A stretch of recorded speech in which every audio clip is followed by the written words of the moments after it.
Hello,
everyone. You've joined us for Season 4, Episode 12 of Cap and Gown. I'm Rachel Phillips-Buck, VP for Student Success at Pharos Resources, joined today by Matt Boisvert, our president. Hello, Mr. Boisvert. Hi, Rachel. I got the mystery today. Yeah, I feel like I have to treat you a little bit special because you join me usually kind of as my co-host, but today, on a very special episode, you actually are my guest. So I feel like I have to treat you a little bit differently than if you were just my co-host. You know what I mean? I appreciate that. I'm just going to be honest. I'm a little nervous because when I think about some of the other people you've had on as guests, like Anthony Melcuri, Sherry Woosley, I mean, I feel like you stack up. I feel like it's going to be a great episode. No way. No. Okay. Okay, so a couple of things. First of all, you and I have just come back from a trip to Denton, which is a super fun place. Like, I really liked it there. Yeah. I had bao for the first time, which is like a fun. Have you had that before? Yeah, I thought I had told you. This used to be, so growing up in Bellevue, Washington, right next to my high school, back in the days when you could walk during lunch, you could go wherever. They didn't care where you went. Yeah. Right next door. So I would walk over to the Uwajimaya and I would have bao every day. I mean, it was like so good. Well, mine was delicious. And I feel like I won because everybody at the table was like, we should have got that. And as soon as it came out, Josh and I both were like, yeah, he won. Oh, wow. Okay. Our theme for the year is Curiosity, 2024 Curiosity. And next week actually is a book week. So we are going to be talking about our book that we've picked for the year. Actually, we have a couple. You have a couple behind you. I think we're going to probably spread it out over the rest of the year. But the one that we're talking about next is Seek what's it called? See how curiosity can transform your life and I have to move it up. Change the world. Sorry, I can't remember that. It's a super long book title. But in the vein of curiosity, I'm going to give you 3 of my Google searches over the past week since the last time we had an episode of Cap and Gown, and I've asked you to do the same. So are you ready for my 3? I am. Okay. My first one is not so exciting, but it's what is the population of Denton, Texas, which in case you're interested, it's 155,000 people. My second one is what are Morrison corn kits? Another Denton search. Another Denton thing. We were driving down the street and there's a big sign, not a billboard, but like just a sign that says Morrison corn kits. I looked it up. It's like packaged cornmeal, cornbread, corn muffin mix. Yeah, and that's like right in the center of Denton. If you want to go anywhere in Denton from Fort Worth, you're basically driving around the Morrison corn kit manufacturing plant. Yeah, we just were like, what is it? I don't know why it's called that, but. And then the third one I'm going to tell you is, what is Queen Latifah's real name? Because I was like, no way her name is Queen Latifah. Her name is actually Dana Elaine Owens. I was thinking it was Diana, but it's Dana. Dana Elaine Owens. Okay, just so you know. All right, what's in your Google search, Matt? Okay, so the most recent thing I've searched was the movie Singles, which is a 1992 movie, takes place in Seattle. It's very grunge Seattle culture, which was that was my senior year of high school. Okay. So Braden and I were talking about the movie, and I wanted to refresh. Apparently there's just a great cast. Yeah. So I haven't seen it in a long time. Don't endorse it, because who knows? Yeah, I'm not endorsing it. I'm just saying I do have some great memories from high school. So 1992. Then I looked up Komodo Loco, which is the restaurant where you had your bow. And then I also looked up round bottom steak sous vide. So you might wonder. That's a kind of steak. It's a kind of steak. Okay. Round bottom steak sous vide. You might wonder why. And it was because I was trying to figure out how long I needed to sous vide this so that it would be tender enough to be used in fajitas. Because what was the answer? Flank steak is like out of control prices. Like this round bottom is much cheaper. Between 24 and 36 hours. It's tough. It's tough. Yeah. Yeah. So, okay, there you go. There you go. Yeah. Curiosity, man. Curiosity. Okay. So I have a long list of questions that I want to ask you. I have some good stories to tell on you today, but first we need to dive in. What? Yes. I don't want to steal your thunder, but it's okay. Don't then. Let's dive into the State of the Union.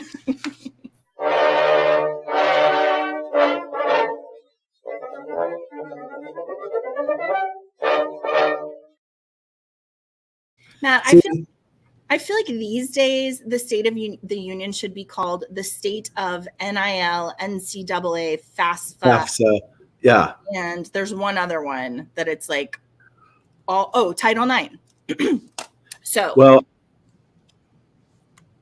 Yes. This is the first time you've ever had a guest try and interrupt you on State of the Union. So let's hear it, Rachel. All right. So the first one, when we think about all of the stuff that's going on in higher education, Dartmouth basketball players were ruled employees the other day, which means they can unionize. So the National Labor Relations Board ruled on Monday that the Dartmouth College men's basketball players have the right to unionize. In a 26-page decision, Laura Sachs, the regional director of the NLRB's Northeast region, said she reached the conclusion because Dartmouth has the right to control the work performed by the men's varsity basketball team, because the players perform the work in exchange for compensation, and in conclusion, she's like, the college players are employees and are not going to create any instabilities in labor relations. Do you remember we talked about this last week? Everyone was like, that's a terrible idea, except for this person, apparently. So Dartmouth said they're going to appeal the decision. Oh, for sure. They're like, the NCAA just continues to build massive money-raising enterprises on the backs of students who are not fairly compensated. This is coming from the Supreme Court Justice Kavanaugh. So he was talking about this in 2021 about NIL. He said, nowhere else in America can businesses get away with agreeing not to pay their workers a fair market rate on the theory that their product is defined by not paying their workers a fair market rate. And under ordinary principles of antitrust law, it's not evident why college sports should be different. The NCAA is not above the law. Dartmouth is like, hey, hold on. We are not a school that makes tons of money from athletics. We are a school that actually spends more money on athletics than we make. We don't give scholarships because we're Division III. There's a lot of reasons why they are not the right ones to go for in this ruling. But the ruling is like, but you do a lot of stuff for them that counts as compensation. And so we're going to count them as employees. So that's pretty interesting. Also, the NCAA is being sued by Texas and Virginia attorneys general over the NIL rules, basically saying, hey, we don't like how you're treating the NIL. All of the stuff that you're saying about boosters and about how we can't recruit and blah, blah, blah, blah, blah. We don't think you have the right to do that. And the NCAA just keeps coming back and saying, we're just trying to protect our athletes. It's a wild west out there, and we're just trying to decide what needs to be done. But University of Tennessee is pretty unhappy because the NCAA is investigating them for breaking some of the proposed rules around NIL. So just goes on. This has been going on since is it 2020 or 2021? I think it's 2021. Just like ever evolving, right? Yeah. Yeah. If this happens to Dartmouth, which, I mean, so it affects Dartmouth, but for sure, does it apply to every? No, because it's regional. So they're like, but I mean, it is precedent. There's a lot of precedent since I think 20, I don't know, Matt. Don't ask me dates. I didn't underline them, but there is some precedent already about this. But in general, people think it's a bad idea. Yeah. Okay. In FAFSA news. So I don't know if you noticed that last week when we were doing our show, FAFSA was like, oh, never mind. It's going to be the end of March. Hey, this is a great point to make. So if you're watching on LinkedIn and you have comments that you want to contribute to this story, feel free to chat to us right now, because last week we had one of our great friends who chatted, and as you were talking about it, they released the news on FAFSA.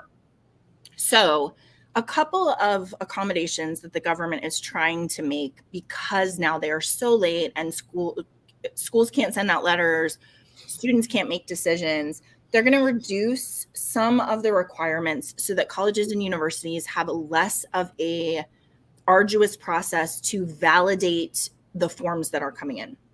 So they're going to reduce the portion of financial aid forms it reviews for potential inaccuracy, and also suspend all new reviews of college compliance with financial aid offers, unless they're around like a very egregious kind of review. So they said, basically, we want to free up some time for financial aid counselors to help students better with the FAFSA. This came after 100 lawmakers sent a letter to the education department on Monday being like, hey, this is ridiculous. We can't put up with this. In 2021, 2022, the department selected 18% of FAFSA applications for an audit. So can I just stop there? Isn't that shocking? Like, I just assumed like every application was reviewed. Yeah, no, 18%. And now they're going to bring the verification rates even lower. So they're like, just tell us what you want to tell us. No one's going to check your work. Okay. Also, to try to help schools out with that, they've just passed, the U.S. Department of Education just announced last week it's going to allocate $50 million to help make up for the debacle of its much delayed FAFSA launch. This is to help severely under-resourced campuses, focusing on minority serving institutions. Everyone's super unhappy with this because there's no clarity or specificity with what it means. The department said in the announcement that only all historical Black and tribal colleges and universities are eligible to receive direct support. People are like, what about historically or Hispanic serving institutions? And they're like, see our press release on Monday, which isn't super helpful. Yeah. So you can imagine this article, it's just all about how this is really high stakes for small tuition dependent colleges and trying to figure out, this is really interesting, Matt. It says when the institutional student information records finally roll in, it's going to be like a tsunami bunched up against a pier. If your yield numbers are off by even 100 students, the results could be financially catastrophic, right? Right. So the two forces, you have students who are delaying. I mean, just, decision, right? Right? I have a senior in high school right now, delaying because they can't make a good decision without knowing how much money they're going to be able to get. Then you have schools that are especially tuition-driven institutions, which is most private institutions are that way. And you have all of this. And then you have in the middle, this is where, what's the name of the guy from Parks and Rec? I feel like he would have something. Swanson. Yeah. Ron Swanson would have something to say about this, because that logjam that you just described is only happening because the Department of Education decided it was time to change it and wasn't ready to push in the clutch and change to this new one. Well, Matt, and we say all the time with higher education, if you miss the deadline, you have a year. That's just true. It's like you have to hit the deadline. Yeah, because if you don't, then everything is ruined until the next deadline. So if we're supposed to get it in October and you miss it, everything is going to be a mess until the next October when we're in that time again for decisions and FAFSA. Right? And I'm not saying that like last year's FAFSA was the best in the world. Of course it wasn't. Of course there needed to be changes. But this is worse than just keeping what they had. Yeah. This is creating a problem for no good reason. Yeah, it's kind just of poor delivery, poor planning. You can't run a software company that way. Yeah, true. That is true. Okay, in some better news, there's a new accreditor who is kind of hoping to enter into the market of accreditation for higher education institutions. It's called the Post-Secondary Commission. Their mission statement is, Post-Secondary Commission's primary focus is to accredit institutions that produce strong economic returns for their students, agree to be held accountable for student outcomes, act with transparency about their results, and pursue innovative designs to improve their student outcomes, which I love all of that. That sounds really awesome. This is the first accreditation accreditor who's focused on student outcomes. And they're only a year in. It takes like 4 or 5 years to do this. They're going to pilot it with, what did I tell you, Texas State ESTC. College. Yeah. But they basically are a nonprofit, philanthropy-backed organization that really wants for schools to be held accountable for student outcomes around their accreditation. So they're looking at things like absolute earnings and value add earnings, which are defined as absolute earnings are if the median wage for graduates is 150% above the poverty line for 2 or 3 years after they complete their degree. So that's absolute earnings. Value added earnings require institutions to generate wage gains for both graduating and non-graduating students that exceed the cost they charge those students. So that's really interesting, because we're always talking about students who come, they don't finish their degree. What did they pay for that 2 semesters or whatever? And then what can they make? Was there any advantage to that? So then you get into like mini certifications, right? And that sort of piece. They basically want to hold institutions accountable for generating strong economic returns for students and acting with transparency. So I think it's really interesting. The detractors are like, how will you ever measure any of this? Gathering the data, knowing beyond graduation what's happening with students across different demographics, collecting longitudinal data on income, establishing a minimum earnings bar, blah, blah, blah, like all of the stuff that you need. So they're 1 year in and they don't have a lot of details about how they're going to do these measurements, but just the fact that it's a conversation in terms of not who you're letting in, but instead how you change the trajectory of their life moving forward, I think is super powerful. And I'm excited to see where that piece goes. So I love that. Okay. What is the name of the accrediting? It's Post-Secondary Commission, and it apparently has a bunch of really well-known philanthropists and people with a lot of money that are backing it as a viable alternative to some of the other accreditors. Okay. All right. And then the last one I have for you is actually fun. It's about Taylor Swift, which I know she's in the news a whole bunch, but this is called Swiftonomics. And it is about Paul Krugman, who's a New York Times columnist, Nobel Prize winner, and distinguished professor of economics at the SUNY Graduate Center. He started teaching economics and he was like, hey, I teach 12 principles of economics and Taylor Swift fits into 8 of them perfectly, and I can finagle her into the other ones.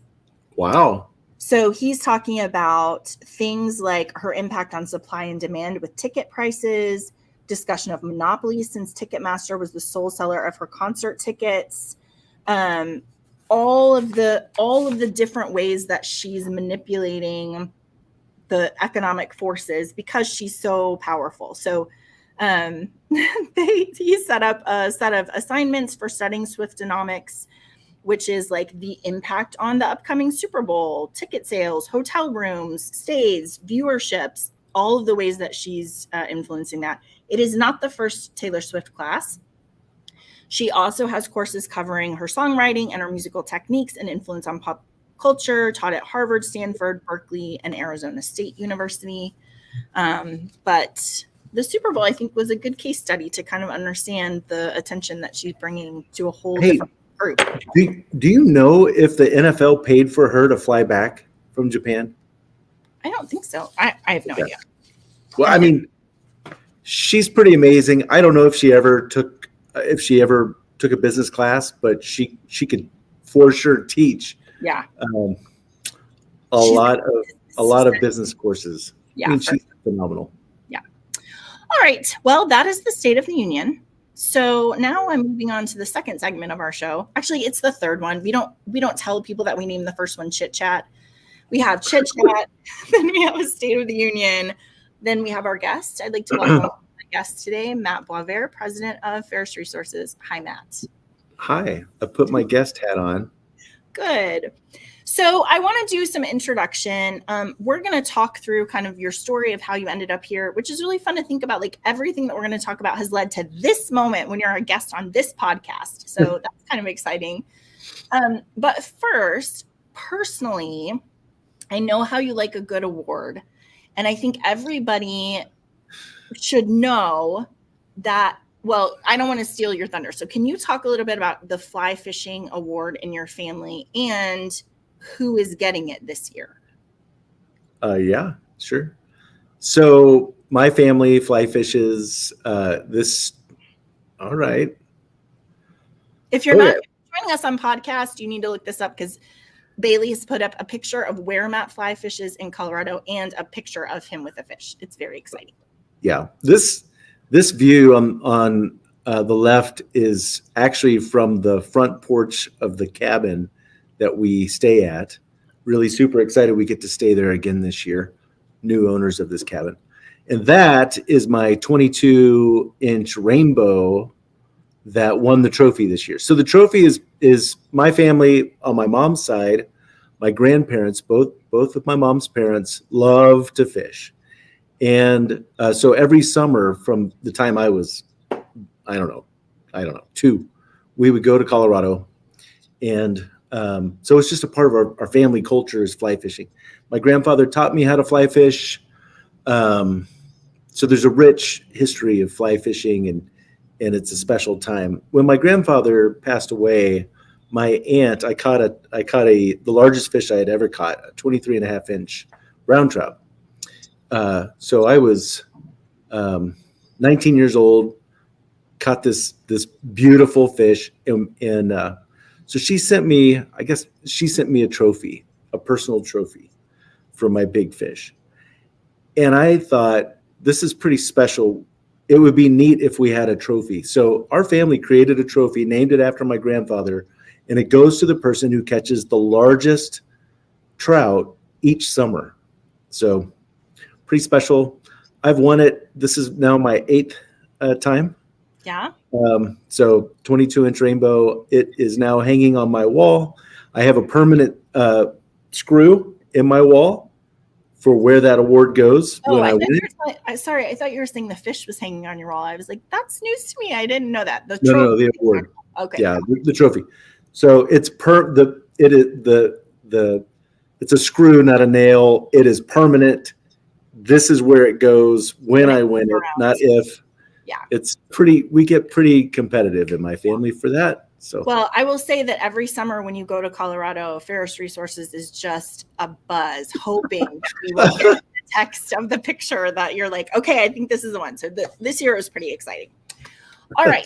So Matt, I want to lead you through, you have had a journey. I'm not going to start very much in your early years, but I do want to talk about, you went to Abilene Christian University, your first job, so your major was marketing. Your first job out of ACU was working for a dust collector, right? Manufacturer, yeah. Manufacturer. CNW Manufacturing, yes. And can you just share with our listeners, because I think it will help them understand your character. How did you get this job? Okay, so there's actually a lot in this that I'll try to. I know how you like a good story, and I'll try really hard, Rachel.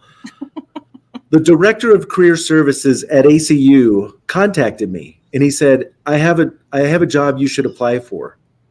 And so, I'm a senior, and I looked at it, and it was a inside sales coordinator position, and I was like, I really don't want to do sales. And he said, well, the owner of this company is an alum, and has big ideas about how he wants to grow. I think you would be a good fit. Just, you should talk to him. And so I reached out, and we set up an interview. The owner, Daryl Beakley, came to Abilene to interview me. While he's coming to interview me, I call, and I'm calling around his company, all his offices, and talking to people, interviewing them on what they need. What would you do? So there's the sales role, but what would you say? Who's doing the marketing? Just started asking questions, trying to understand what they really needed. Do they need sales? Or do they need marketing? Because I was wired for marketing. So then when I have the interview, I answered his questions on the sales side, and he said, I started then talking to him about how I see myself adding value to him. And I just crafted the job I wanted. I just told him, like, these are the 10 things that I think, in addition to this role, I could provide to you. And he slid paper aside, and he said, Toppy Cohen, who is the national sales manager, isn't going to be happy about this, but it seems like you could be our director of marketing. Is that something you would want to do? And I said, absolutely. I'm totally wired to do that. And he said, okay. So he made me an offer for the job that I wanted, not the job I didn't want. And not the job they had posted, right? Not the job he came to hiring for. And I think it's a good lesson. Like, for me, there's no harm. I wanted to get interview experience. And then if this guy actually wants to grow, then we can do it. We had a lot of success while I was there. Yeah. I think it's really fun because I think everybody on your team would say, like, there's these spaces where it's like you just show up and do some Svengali move, and then we all are like, yeah, that is of course, why didn't we ever think about that before? So that, like, having the vision and then challenging the process, I think is core to a lot of the success that you've had. Okay. So you go do that job for a couple of years. 3 years, yeah. And then you decide, go ahead. Yeah, go ahead. So then you're interviewing me. Then you decide to go get your master's degree at Arizona State. In what? Services marketing and management. So my mentor, Rick Lytle, who was the dean of the College of Business at ACU, he got his PhD at Arizona State, and so in marketing. And so I, of course, was interested because I loved what he taught. I loved his approach. I loved the idea of the customer in the center, and all of those things that wrapped around. I just loved all of his classes, and so I looked into it, and it was like, this is perfect for me. So really fortunate to pack up. My wife and I, we moved to Arizona and started at Arizona State. And so it was a good experience. It was phenomenal. Like I said, I mean, it was perfect. The content was perfect for me. I was talking about curiosity. It was like every class was just exciting, except for some of the accounting classes that later on. I mean, I actually cost accounting was one of my favorite classes. Who would have thought? Yeah. And it's use it, right? What's that? Is that it's come in handy. Yeah, I use it a lot. So, but also in that, there were a couple of things that I experienced. I loved doing case competitions, had a lot of fun and success with case competitions in my MBA. And that really helped me understand, like, I don't know, there are things that I enjoy and that I seem to be good at.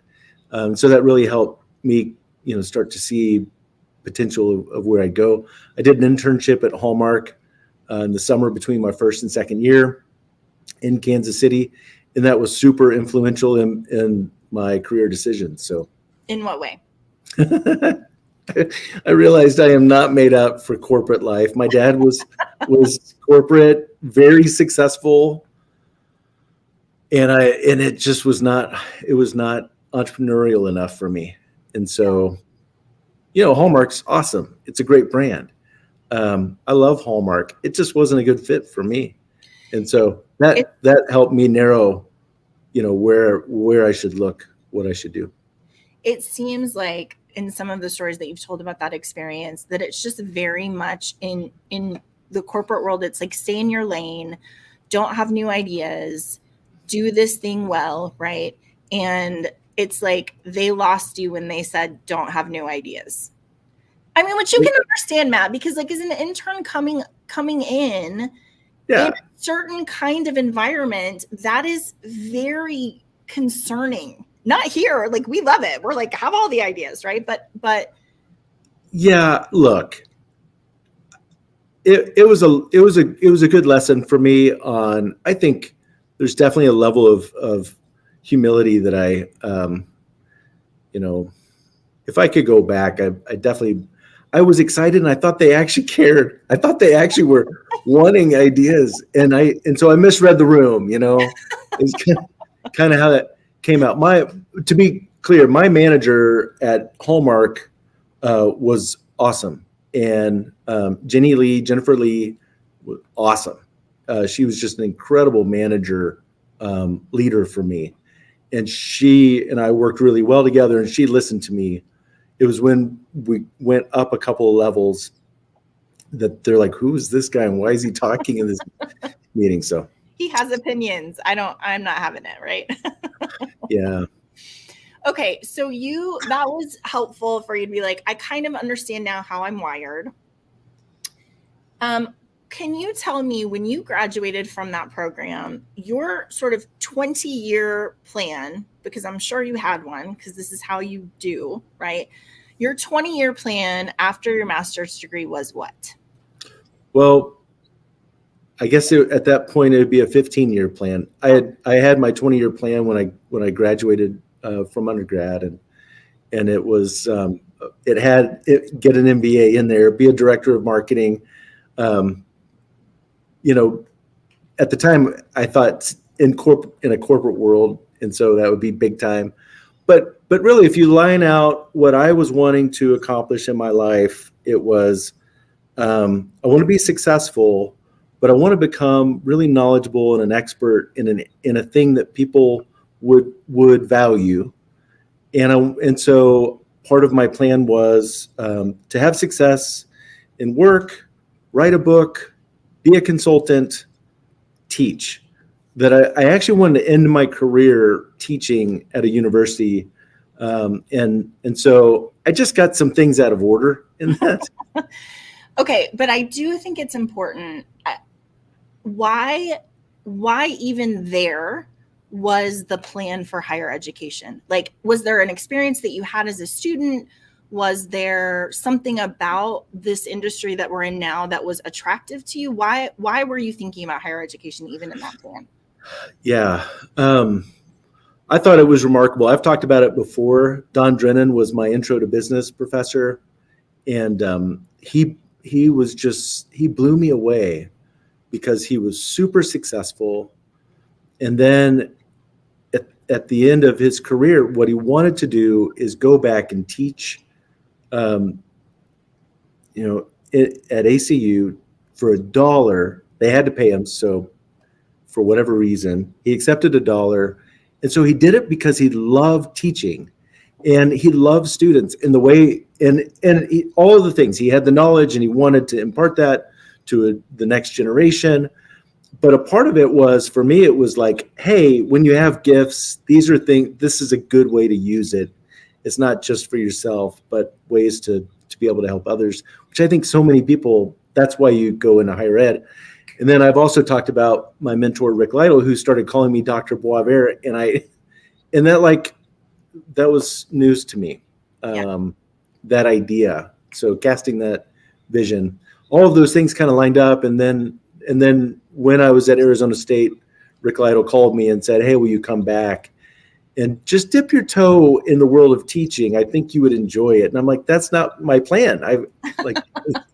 You're changing my timeline. So, but anyway, there's something special for sure about higher education and investing in other people's lives, giving this part of how you've been blessed in all the ways to change other people's lives. So, yeah, Matt, it's such an interesting experience to remember you as a student, for everybody, for me to remember me as a student, and to think about what happened to me in college is what we're always talking about, these moments where your vision of your future is expanded in a way that you didn't have before, or your understanding of who you are because somebody calls something out in you. And you're like, well, I didn't know that I was that, or I didn't know that I would be good at that role, right? And so I think it is such a good exercise to remember those moments when you're a student, because we're always trying to create those for our student, right? That's what we're always talking about. How do we make sure that they feel seen, that they're developing, that they're learning? And, we've said so many times, like, mentoring is not this gigantic thing. It's calling you Dr. Boisvert. It's saying, will you come back and just let's talk about what you could do, right, at your alma mater. It's all of these little places where you learn something about yourself and you learn something about how you show up in the world. And that broader vision for what could be, I think, is so important in that student development experience. All right. So I personally think the story of how Rick Lytle got you back to ACU I think it's hilarious, because I think we have a lot of people on our team who are like, that's a Rick Lytle? I thought that was a Matt Boisvert. I didn't realize that comes from him, this ability to kind of be like, hey, here's the vision for what it could be like if you join our team or if you join us in this good work. So Rick was like, hey, let's just do like a quick overview of what job you could have if you guys.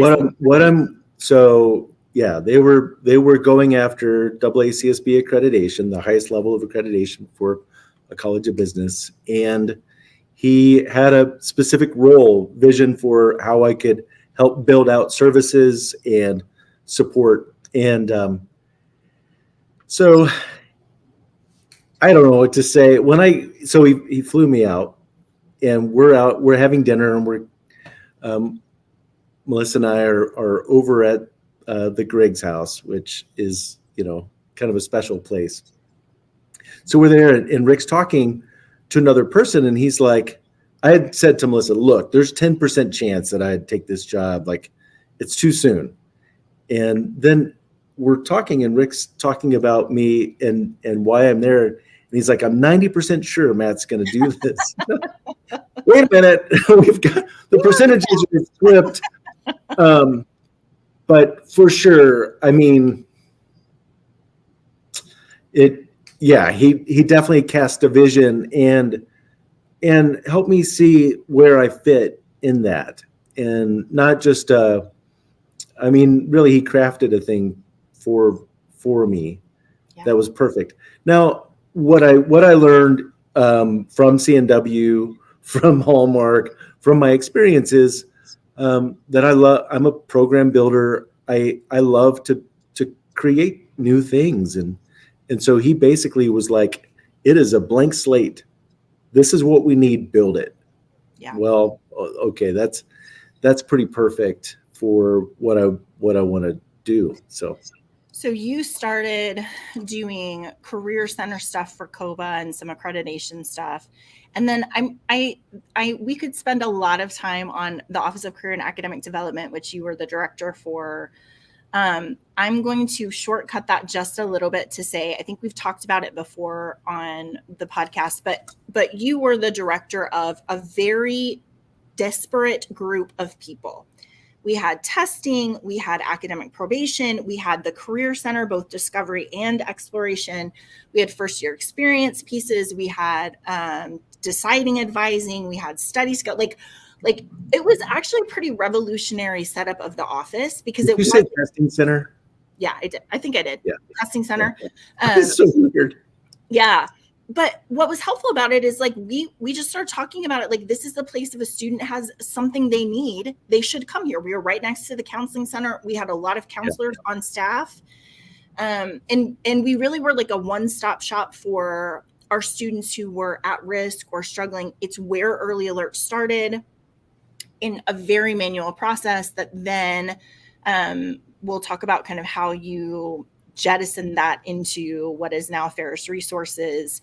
But there was a lot of directing of people there and learning the different sorts of elements that needed to be coordinated for an at-risk student, right? Yeah. So if you think about, the reason why the testing center, it was weird to me. But what was so cool about that is that we actually were getting prospective students, because we'd have students before they actually enrolled at ACU, they were coming to take the ACT. So in the summers, we would get to meet these prospective students, and it was like, so from before they even became a student, they started to see our hospitality, how we loved pouring into student development. So that was neat. That was a neat add-on that I just didn't expect of how that was a helpful part of this whole, from the beginning. I mean, literally for freshmen all the way through to help them be career ready and find a job.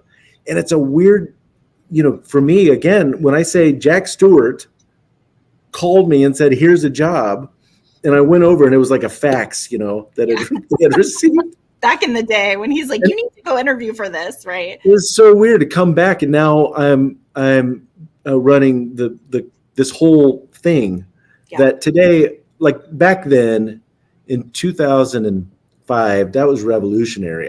There really weren't too many offices like that. Now it's becoming we should consider from the lens of a student, like what are their experiences? So it was really fun. And again, blank slate, like, I don't know, here's your little budget, build something. And it was awesome. Yeah, it was really good. So you went from that place, which I think also when I think about how we do the work that we do, that office had so much interface with a different kind of student, right? A student who really was struggling, who was eager for support, who needed somebody in their corner, who wanted to be coached up. So it just was a different population of student than maybe the general population. You went from the director of that office, then over to COBA as the assistant dean and marketing faculty. I think we've talked a lot about you as a marketing faculty, but I just want to call out that, first of all, you won Professor of the Year, right? I did. Teacher of the Year in the College of Teacher of the Business. Year in the College of Business. Your students really, really loved you. Shauna was one of your students. And we all the time will run into people or on LinkedIn, have a student come back and be like, Matt, you really made a difference. Or I use this skill that you taught me, right? To do a thing. So you were really well loved by students, even though you made them write a 60-page paper. If you wrote a 60-page paper, you weren't getting an A. It was tough, and it was principles of marketing. And so I was like, I wanted to equip my students to be able to go and deliver what I was able to do with confidence, what I was able to do for Daryl Beakley at C&W. And so I knew how beneficial that was to me, the whole process. So they got to pick the product. So if you want to do a report on the Nintendo Wii, you picked it. So then you go out and do the research. Well, this is something that Rick Lytle made me do. It was something that I could deliver to Daryl Beakley. I did mine on Jeep because I had a Jeep at the time. I knew Jeep. And it was so cool. It was a really enlightening project. So yes, I made my students do that. And accounting students who, why? I'm not marketing. But some of the very best reports I ever received, of course, were from accounting majors. Yeah. So even though I was hard, I was fair. And it was just, I don't know. It was great. Yeah. Again, I had great models from undergrad. It's interesting when you think about the people who taught you and like, what are the styles that you loved, what connected with you, and how do you blend in different teaching styles. I was really blessed to have great teachers. So when I think about winning Teacher of the Year, that was that I just came in wanting to deliver the kind of experience that I had. Yeah, for sure. Okay, so I don't know what to do exactly, Matt, because we don't have a lot of time, and I have a lot. We aren't even. I'll be quick. Let's just go. Pharos, yeah. Okay, so I'm just going to summarize the technology that was created in ACU. Because you're an entrepreneur, you were like, hey, other schools need this. ACU, do you want to commercialize it? They're like, we don't want to commercialize it. We have a whole full-time job, which is educating students because we're a higher ed institution. You're like, okay, well, I'm going to take it and I'm going to start this company and we are going to start making it available. Because at the time, I just want to remind everybody, like, retention was not really a thing. We were coming out of the heydays of we had plenty of students, and if they left, it was fine. We have a pipeline we can fill. Yeah. There was maybe like a moral, we want to recruit students and like see them through to graduation, but there wasn't the same understanding of like ROI and retention and tuition driven and all of those different elements. And so in the early years for Pharos, so much of what we were doing is trying to understand how to educate people about retention, about student success, about how technology could make them more effective and efficient. And we had a really strong viewpoint of that, but we were not, I think you said the other day, like, we're not selling vapor. It has to be shored up and we have to be certain of it in order to kind of move forward. So you took it out. You also won the springboard competition that came out of ACU, which I was just reflecting. So first of all, you won the award, which means that we got free rent for a year, which then you talked them into 2 years. We received free rent for 2 years and I talked them into 2.5. Okay. So that was an advantage of that. They also created a new award, which was most fundable, which they're like, hey, we didn't do this before, but we love this idea that you have. So you won that piece. Yeah. And I just want to say, like, as I reflect on your presence as president of Pharos Resources, I'm just thinking about like all of the little things in the beginning, like servers. Why don't we not buy them? Why don't we just use Google's? Hey, yeah, thanks. I had my best friend was selling Dell servers. And so it's like, I mean, do we really need to Do we spend need this a much whole money? room that we have to air condition, and then we've got to have technology people who can Oh, yeah. So didn't do servers. I was thinking about when we have no money and you bought a really nice printer, and like how much awesome paper. Yeah. I mean, it lasted us for like 3 years, the paper that you got, and it was how did you get that? Christy Henshaw, they had a calendar printing business, friends of ours, and they were selling it, but high quality, like calendar printing quality. And they were selling it. And I looked, from the very beginning of being, at C&W, having a very high quality printer was essential to my mojo, because it was like, I don't have time to like have all this ready and go to the printers and have it delivered in 3 weeks and all that. I didn't have time for that. Like if we had an idea, I want to be able to print it and look good. And so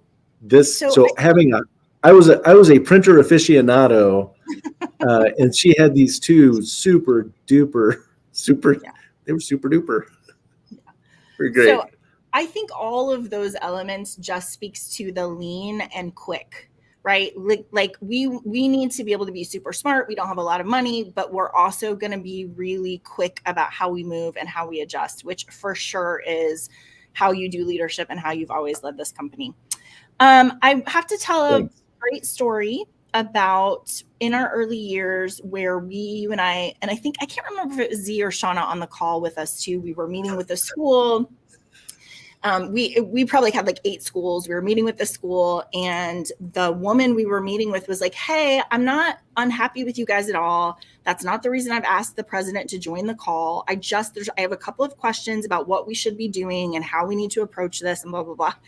And you muted with a terrified look on your face and said to me, Rachel, the president is on the call. And I said, Matt, that's you. You're the president. She's talking about you, the president of Pharos. And you were like, oh, yeah, all right. The president the president is happy to attend this meeting. But I think that just speaks to, right, like in the beginning, we're trying to do a thing and we're not so sure about it. And we're just being super quick and super lean about how we show up in this space of retention. Okay. Yeah. I have one more kind of Z just wrote, hey, it's a good thing we didn't have to be on Zoom back then. It was just a phone call. Yeah. Right? Because I would have been horrified. Like, where is he? I don't know. Where is the president? Yeah. Okay. So can you help me understand, Pharos Resources had a lot of lean years, but we have moved on to be a super successful company. And I'm wondering on your reflections of things you have to think about as you are running an ed tech company. Like, what are the things that you're like, these have to be baked into what we do in order for it to be a success in the measurements that you have for it? As an ed tech company? Mm-hmm. Okay, well, if you break that down, so on the company side, like hey, y'all, we have to make money. So that's like just a fact. So cash flow, when I talk about cost accounting and all of that, it's kind of amazing, but that really is a stressor. In the beginning, I've used this many times, Rachel, is Seth Godin's fulcrum of innovation. You have an idea, can it be done? Is it worth doing by you? And so I've always had ideas. I mean, going back, I've had a lot of entrepreneurial ideas, but this one of taking this software that we created at ACU and taking it out on the company part, the by you was really important. Like, can it be done? Yes, we've already done it. Is it worth doing? Absolutely. It changes students' lives. It can help an institution. By you, no, I can't do that. I need a team, right? So the company part for me is like, so yes, we want to be profitable because I love my team and I want to be able to have a great team so that on the technology piece, so the tech company piece, we're delivering excellent service. So software as a service, it's a service. And so what we deliver, that has to be, we have to approach it that way. That's a really important piece. On the technology side, there's a whole bunch that goes into like staying ahead and thinking about, and you're really great at this, like what do practitioners need?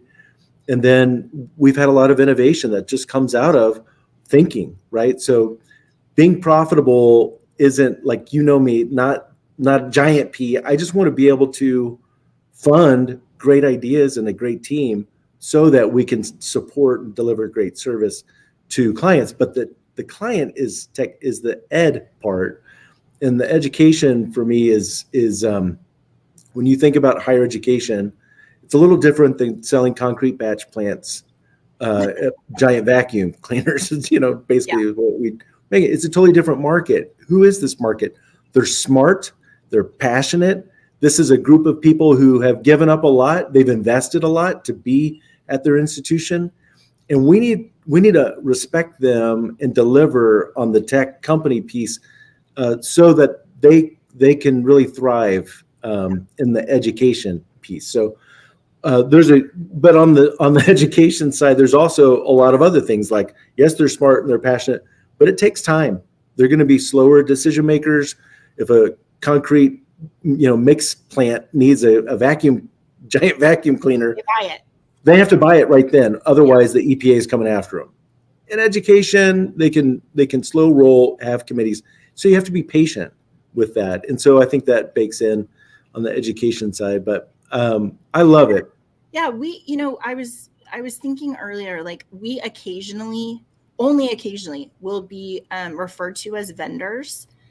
And it always is so like heart wrenching. Why would you say that to me? Say that about me, right? We think about our clients as partners. We want to be, Yeah. I can't tell you, from the very beginning, we have always been like, you guys are doing good work. Part of our job is to support you, to create things that you need so that you can spend more time with your students. You were reminding me today about a conference we went to super early where it was a bunch of VPs of student success, and sitting in the room with those people where they're dealing with such weighty things. Every time we go to a conference, the people that we're talking to have to leave because there's a phone call, because a student got kicked out or something, there's an emergency or something's happening. They just do such good work. And we have always had the burden of how do we serve them in a way that makes their life easier so that they can spend more time with the student. Yeah, well said. That's just super important to me. I'll never forget that meeting, where they everyone working with students, there's so much going, especially today, so much going on, and the weight, to be able to see and feel the weight in that room about care for students, there's two things I would say for Pharos: that meeting or time together, and then the time that we were first presenting our technology at a first year experience conference as ACU, and feeling the energy in that room, because that's when I felt like everyone doing this work needs the right tools to be able to support their students. And you could just feel it in the room. And that's really what got me moving on writing the proposal that led to Pharos Resources. Yeah. I was talking to a group of students the other day, and they were asking me about being a technology company. And I was like, yeah, it's of course, that is what we do, right? That's what we provide. But then this heart that's underneath it for the really good work that we do. And Matt, you and I have talked a lot of times and could spend a whole cap and gown talking about the names of students that we worked with and helped and walked alongside, and what they're doing now and how their lives are changed, and also they're impacting the world for good. And that is such an exciting piece of it. So yeah, please don't call us vendors. Yeah. If you want to hurt my feelings, call me a vendor. Okay, I have one last surprise for you. And that is, I was thinking, like, it's very nice for you to tell your story, but also Thanks. the reflections of the people who work around you. I always say everybody at Pharos Resources works for you, because you're so good at building a team and valuing everyone. And so our director of operations had the great idea of asking our team for some reflections on you. So I've saved 3 whole minutes for this. Here's what they had to say. Are you ready? All right. All right. Matt is kind, humble, and empowering. He's not afraid to take risks and is able to stay focused on the big picture. He's built a company that stays true to its mission and employs staff who are happy and passionate about serving clients. A common thread in Matt's leadership is building others up. While the company is focused on improving the lives of students and the institution that supports them, Matt gives the same attention and care to everyone on the team so we can improve our work, our skills, and each other. That leadership has brought together a like-minded team, which is a joy to work with. He is an extremely kind leader who makes an effort to understand what each team member's specific needs are in order for them to thrive in their role, and then works to make sure everyone has what they need. He's also very effective at driving Pharos forward, as he is, one, not afraid to dream big on the direction of travel for Pharos, but also, two, able to work backwards and make sure the company has the right people and resources to achieve their dream goals. Matt is an authentic, caring, creative leader. He delivers on his promise of excellence and instills confidence in our team by trusting us to thrive independently. When he sees a need, he is quick to find a solution. He puts other people first and is genuinely invested in our successes, both professionally and personally. He's never forgotten why we do what we do. His leadership allows us to be our best. He is the kind of leader everyone wants to work for. He puts his employees' well-being and family first. He is generous and thoughtful. He genuinely cares about students and our clients. Everything we build in this company comes from that culture of care. It is a true gift to work at Pharos, surrounded by wonderful colleagues. Matt has created that for us. He has given us good, meaningful work that adds value to our lives and our families. Thank you, Matt. Wow. So I wasn't just making all of that up. You can see from your team that we really value you and the gifts that you bring to allowing us just to thrive and do really good work is pretty incredible. So, all right. Well, I didn't expect or deserve that, but thank you. Yeah, you're very welcome. All right. Next week, we get to talk about curiosity. So you're going to join me for that one as well. And then the week after that, we have Dr. Nancy Schenkel on. Oh, yeah. Right. Yeah. She is going to be such a delight. I'm super excited to have her as a guest. I'm not going to tease her too much because I will tease our show too much because I will talk more about it next week. But she's going to be phenomenal, and she was one of my great professors. So if you want to join us and actually read along, have a little book club, here's the book, Seek How Curiosity Can Transform Your Life and Change the World. Join us next week. Thanks for joining me, Matt. Thanks, Rachel. Have a good day. Bye. Bye.